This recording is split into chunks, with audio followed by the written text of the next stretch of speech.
माँ के स्तन के दूध में जो गुण है और जो स्वाद है वो स्वर्ग के अमृत में नहीं है। अमृत भी उसके आगे तुच्छ है।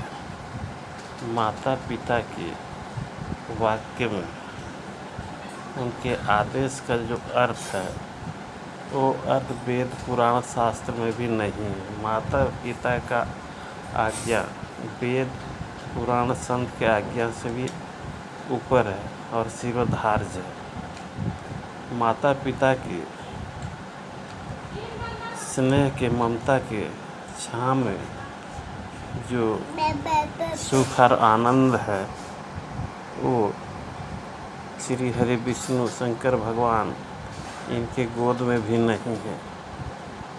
अर्थात माता पिता गोद का आनंद 33 करोड़ देवताओं के गोद में नहीं मिलता है।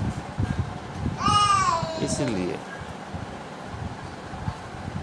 देखिए, जब भगवान रामचंद्र जी त्रेता युग में आए, पिताजी का आदेश नहीं था कि राम जी वन को चले जाए, उनका मौन आदेश था। लेकिन मैया का कैकेयी का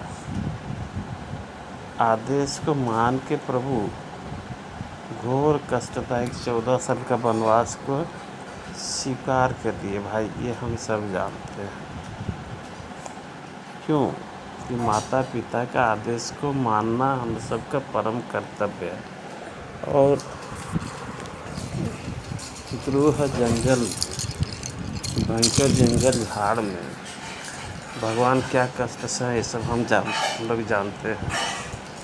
माता का अपहरण होता है, लक्ष्मण जी को शक्ति बाण लगता है, प्रभु को और लक्ष्मण जी को नागपाश में इंद्रजीत बांध देता है। इसी क्रम में भगवान